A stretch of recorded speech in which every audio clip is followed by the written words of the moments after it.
Police Chapainawabganj. অনুষ্ঠানে প্রধান অতিথি ছিলেন পুলিশের রাজশাহী রেঞ্জের উপমহাপরিদর্শক ডিআইজি মোহাম্মদ শাহজাহান। এই সার্টিফিকেট নিয়েছে, যে সার্টিফিকেটের বলে সে টিএনটিতে চাকরি করেছে এবং চাকরি করে রিটায়ার্ড হয়েছে এবং সেইটাই বলবৎ হবে। প্রধান সেটাকে কটাক্ষ করেছেন, আসলে কি সেরকম কিছু ঘটেছিল সেখানে? আমার মনে হয় আমার যে বিষয়টা ঘটেছে, আমার সকল সাংবাদিক বৃন্দ সহ বাংলাদেশের সকল সচেতন জনগণ এটা ফেসবুক লাইভ সহ টেলিভিশনের পর্দায় আপনারা বিষয়টা দেখেছেন যে আমি প্রকৃতপক্ষে যা বলেছি A to Z তা সকলের সামনে প্রকাশিত হয়েছে।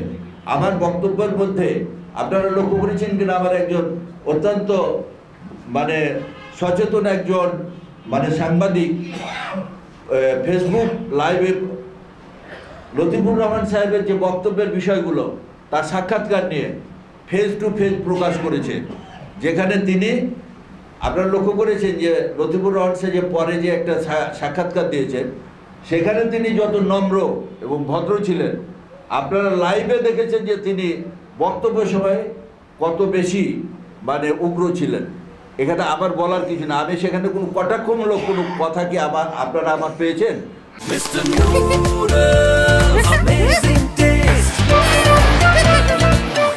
আপনারা A to Z দেখেছেন কিন্তু আপনারা লাইভে, যেখানে আমি বলেছি একটি মাত্র কথা যে ৭১-এর মুক্তিযুদ্ধ আর ২৪-এর গণ অভ্যুত্থান এক নয়। এটা আমরা এখানে উল্লেখ করেছি যে মুক্তিযুদ্ধ ও অভ্যুত্থান এক জিনিস হতে পারে না। মুক্তিযুদ্ধ হলো একটি যুদ্ধের মধ্যে একটি দেশকে স্বাধীন করা, আর অভ্যুত্থান হলো সেই দেশের মধ্যে যে কোনো সেনা অভ্যুত্থান হতে পারে, যে কোনো ছাত্র আন্দোলন হতে পারে।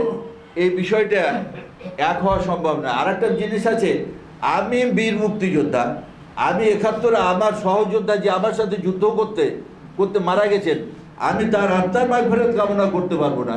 এর চাইতে কি আর আমার জন্য অপমান, মুক্তিযোদ্ধাদের জন্য কোনো অপমানজনক বিষয় থাকতে পারে? সেক্ষেত্রে আমি প্রথমে অবশ্যই ৭১-কে সামনে নিয়ে আমি যে কোনো জায়গায় আমি বক্তব্য রাখবো।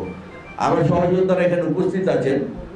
আমাদের ৭১-এর মুক্তিযোদ্ধাদের চেতনার অন্যতম স্লোগান ছিল জয় বাংলা।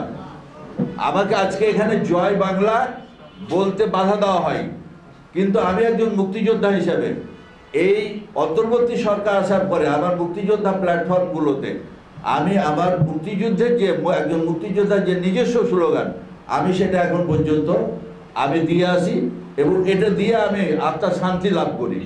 তো এক্ষেত্রে আমার মনে হয় যে বিষয়টা লতিফুর রহমান সাহেবের একটা উদ্দেশ্য প্রণোদিত ঘটনা, মুক্তিযোদ্ধাদের হেয় প্রতিপন্ন করার জন্য, যার কারণে আজকে মুক্তিযোদ্ধারা আজকে এই বয়সে তারা আজকে এখানে আপনাদের সামনে ছুটে এসেছে তাদের মনের আকুতি জানার জন্য।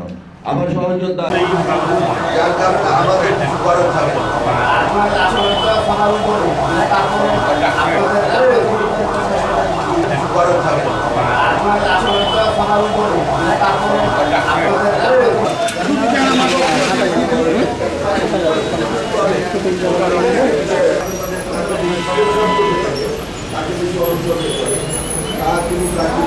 একটু